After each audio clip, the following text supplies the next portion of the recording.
Hello everyone. आज हम लोग सेमेस्टर 5 का एक चैप्टर स्टार्ट कर रहे हैं जिसका नाम है underwriting of shares and debenture. आज हम लोग सेमेस्टर 5 का एक चैप्टर करेंगे जिसका नाम है underwriting of shares and debenture. Underwriting of shares and debenture exam में कंपलसरी 10 मार्क्स का आएगा। Underwriting of shares and debenture exam में कंपलसरी 10 मार्क्स का आएगा। ये 10 मार्क्स का एक चैप्टर है। ऑनर्स में कंपलसरी 10 मार्क्स का आएगा, जनरल कोर्स में भी कंपलसरी 10 मार्क्स का आएगा और आपका सिलेबस का सबसे आसान चैप्टर्स यही है, underwriting of shares and debenture. But it will provide you 10 marks, 10 marks दे के जाएगा आपको, 10 मार्क्स कंपलसरी 10 मार्क्स। पढ़ेंगे क्या होता है underwriting of shares and debenture पूरा डिटेल में। चैप्टर का नाम है underwriting of shares and debenture, ठीक है। क्या होता है अंडरराइटिंग का मतलब? अंडरराइटिंग वर्ड आया है अंडर राइटर से। अंडरराइटिंग वर्ड आया है अंडर राइटर से। तो अंडर राइटर किसको बोलते हैं? अंडर राइटर वो इंसान है जो कंपनी का शेयर और डिबेंचर को बेचता है। कंपनी का शेयर एंड डिबेंचर जो सेल करता है, कंपनी जिसके थ्रू अपना शेयर और डिबेंचर सेल करवाता है, वो इंसान को बोला गया अंडर राइटर। क्या बोला गया? Under writer. तो अंडर राइटिंग एक अग्रीमेंट है। अंडर राइटिंग एक अग्रीमेंट है किसका बीच में? अंडर राइटिंग एक अग्रीमेंट है कंपनी और अंडर राइटर का बीच में।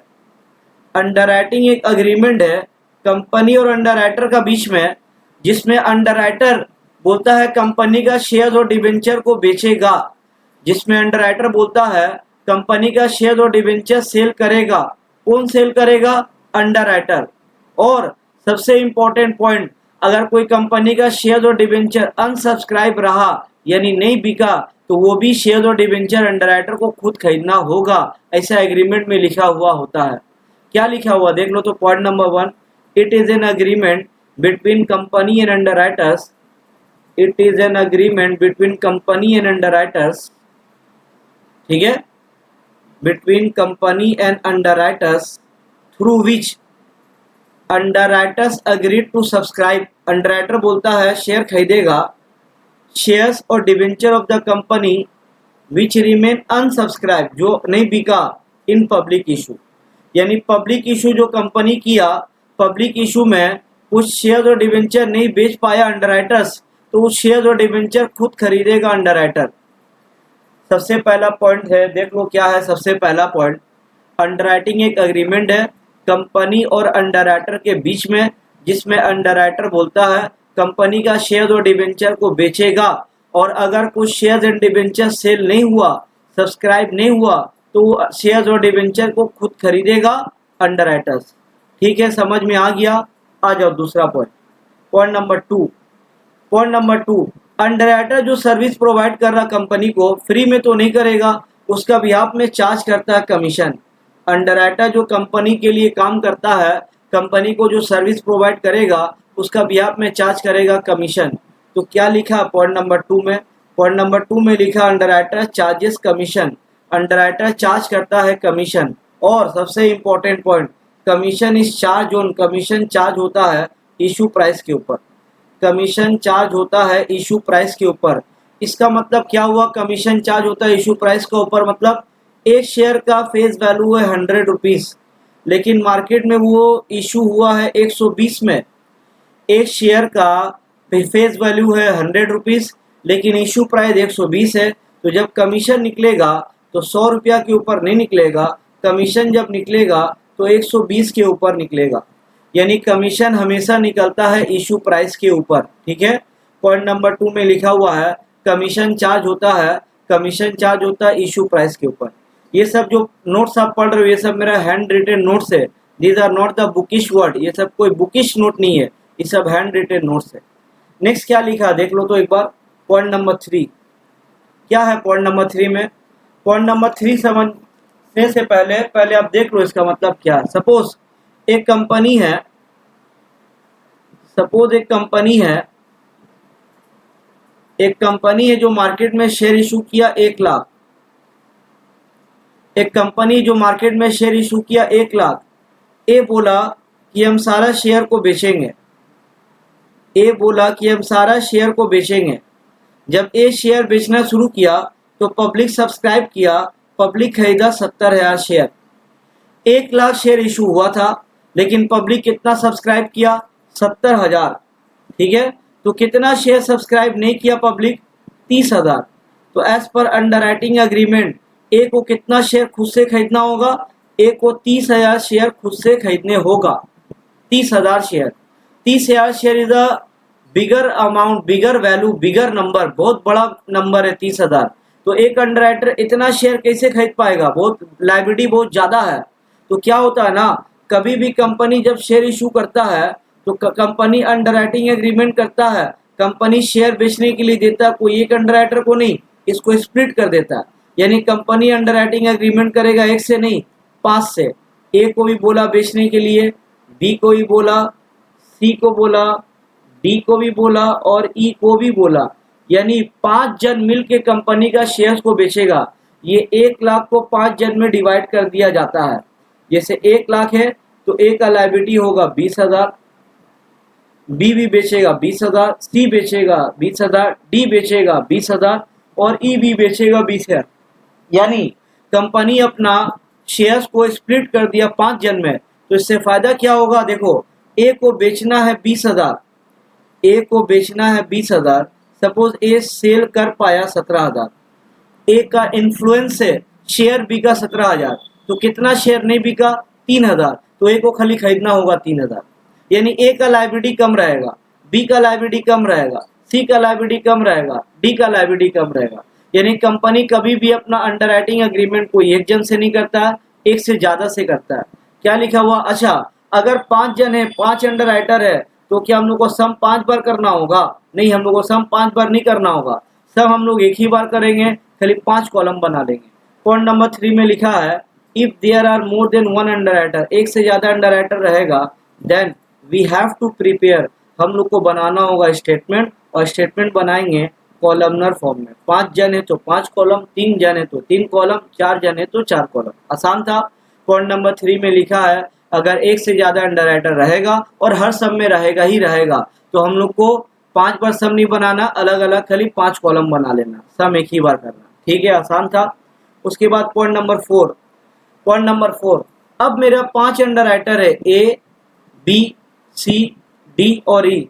शेयर बिक रहा कंपनी का, तो कैसे मालूम चलेगा ए कितना बेचा, बी कितना बेचा, सी कितना बेचा, डी कितना बेचा, ई कितना बेचा? तो क्या करते हैं ना, जब कंपनी एप्लीकेशन फॉर्म देता है अंडरराइटर्स को, तो अंडरराइटर ना एप्लीकेशन फॉर्म में मार्किंग कर देता है। ए अपना मार्किंग कर देगा कुछ, बी अपना मार्किंग कर देगा कुछ, सी अपना कुछ मार्किंग करेगा, डी अपना कुछ मार्किंग करेगा, ई अपना कुछ मार्किंग करेगा। अगर ए का नाम से फॉर्म आया, मतलब ए का इन्फ्लुएंस से बिका है। अगर बी का नाम से फॉर्म आया तो बी का इन्फ्लुएंस से बिका है। अगर सी का नाम से फॉर्म आया तो सी का इन्फ्लुएंस से बिका है। क्या लिखा है पॉइंट नंबर 4 में? Application form is given to, application form is given to each underwriter and they put stamp on the application form. ये लोग एप्लीकेशन फॉर्म में अपना इतना स्टैम्प पुट कर देता है, जिससे मालूम चलता है कि किसका थ्रू शेयर बिका है। पॉइंट नंबर 4 था, ये भी आसान था। आ जाओ पॉइंट नंबर 5 में। क्या लिखा है पॉइंट नंबर 5 में? अगर एप्लीकेशन फॉर्म में ए का मार्किंग है तो इसका बेनिफिट ए को मिलेगा। अगर एप्लीकेशन फॉर्म में बी का मार्किंग है तो उसका बेनिफिट बी को मिलेगा। एप्लीकेशन फॉर्म में सी का मार्किंग है तो उसका बेनिफिट सी को मिलेगा। पॉइंट नंबर 5 में लिखा है credit for marked application, credit for marked application मतलब जिसका जिसका मार्किंग रहेगा will be given to respective underwriter. जिसका मार्किंग रहेगा उसका बेनिफिट उसी को दे दिया जाएगा। यानी कंपनी समझ जाएगा कि किसका नाम से, किसका इन्फ्लुएंस से शेयर बिका है। ठीक है, पॉइंट नंबर 5 था। पॉइंट नंबर 6 में क्या बोला? कभी कभी क्या होता है ना, 5 अंडरराइटर है, ए, बी, सी, डी, ई, लेकिन कभी कभी कुछ शेयर्स कंपनी का हेड ऑफिस से ही बिक जाता है। कभी कभी कुछ शेयर कंपनी का हेड ऑफिस से ही बिक जाता है। तो कंपनी तो अंडरराइटिंग एग्रीमेंट कर लिया था, कंपनी 1 लाख का अंडरराइटिंग एग्रीमेंट किया था अंडरराइटर का साथ, 1 लाख का। तो इसका बेनिफिट पूरा 1 लाख का तो अंडरराइटर को ही देना होगा। इवन दो कंपनी का ऑफिस से बिका, लेकिन इसका बेनिफिट तो अंडरराइटर को ही मिलना चाहिए। क्यों मिलना चाहिए? क्योंकि अंडरराइटर के साथ एग्रीमेंट हुआ कंपनी का 1 लाख का। तो अगर कोई शेयर कंपनी के थ्रू बिका, कंपनी का ऑफिस से बिका, तो जब कंपनी का ऑफिस से शेयर बिकेगा उसमें तो किसी का मार्किंग नहीं रहेगा, ना ए का, ना बी का, ना सी का, ना डी का, किसी का मार्किंग तो नहीं रहेगा। तो इसका बेनिफिट कैसे बांटेंगे हम लोग? पांचों में। तो इसका बेनिफिट भी पांचों को ही दिया जाएगा, लेकिन रेशियो में बांटा जाएगा। समझ में आ रहा क्या बोल रहे हैं? अगर मार्किंग किया हुआ ए बी सी का, तो जिसका मार्किंग किया है उसी का नाम से सेल हुआ है, उसका बेनिफिट उसको मिल जाएगा। लेकिन अगर फॉर्म में कोई मार्किंग नहीं किया, उसको बोलते हैं अनमार्क्ड एप्लीकेशन, जो कंपनी से डायरेक्ट बिका, उसका बेनिफिट भी अंडरराइटर को ही मिलेगा। रेशियो में पांचों में बढ़ा जाएगा। क्या लिखा हुआ? पॉइंट नंबर 6 में लिखा credit for unmarked application will be given to underwriters in the ratio of their gross liability. Ratio में हम लोग बांट देंगे, रेशियो में। पॉइंट नंबर 6 था। क्या लिखा पॉइंट नंबर 7 में? लास्ट पॉइंट, पॉइंट नंबर 7 में लिखा है if there is any surplus, अगर कोई अंडरराइटर का नाम से ज़्यादा शेयर बिक गया तो उसका बेनिफिट, जैसे ए एग्रीमेंट किया था कि वो शेयर बेचेगा 20,000, लेकिन ए का इन्फ्लुएंस से शेयर बिक गया 25,000, लेकिन ए को कमीशन तो 20 का ही मिलेगा, 25 का नहीं मिलेगा। उसका एग्रीमेंट हुआ 20 का, उसका कमीशन 20 को ही मिलेगा। जो उसका नाम से 5,000 शेयर ज़्यादा बिक गया उसको कमीशन उतना का नहीं मिलेगा, कमीशन मिलेगा 20 का। लेकिन जो ए का नाम से ज़्यादा एक्सेस शेयर बिक गया उसका कमीशन ए को तो नहीं मिल रहा, उसका बेनिफिट बांट दिया जाएगा अदर अंडरराइटर्स में। लिखा हुआ पॉइंट नंबर 7 में if there any surplus in account of one underwriter then it will be given to other underwriters, other underwriters में बांट दिया जाएगा in the ratio of their gross liability, gross liability का ratio, gross liability का ratio. 7 point पढ़े हम लोग, ठीक है। इसमें एक सम्स आएगा एग्जाम में 10 मार्क्स का, उसका एक फॉर्मेट हम लोग पढ़ेंगे, कैसा सम्स आएगा, फॉर्मेट क्या होगा जब सम्स करेंगे। तो ये फॉर्मेट बना हुआ है, statement showing liability of each underwriter. हम लोग अंडरराइटर्स का लायबिलिटी निकाल रहे हैं। ब्रैकेट में लिखा हुआ फिगर्स इन शेयर, जो भी अभी हम लोग फिगर्स लिखेंगे वो सब फिगर्स रहेगा शेयर्स का, वो सब फिगर्स अमाउंट का नहीं होगा, वो सब फिगर सब शेयर्स का रहेगा, ठीक है। तो देख लो फॉर्मेट क्या है। सबसे पहले हम लोग लिखेंगे ग्रॉस लायबिलिटी। क्या होता है ग्रॉस लायबिलिटी का मतलब? ग्रॉस लायबिलिटी का मतलब ये लोग कितना कितना शेयर बेचने का एग्रीमेंट किया है।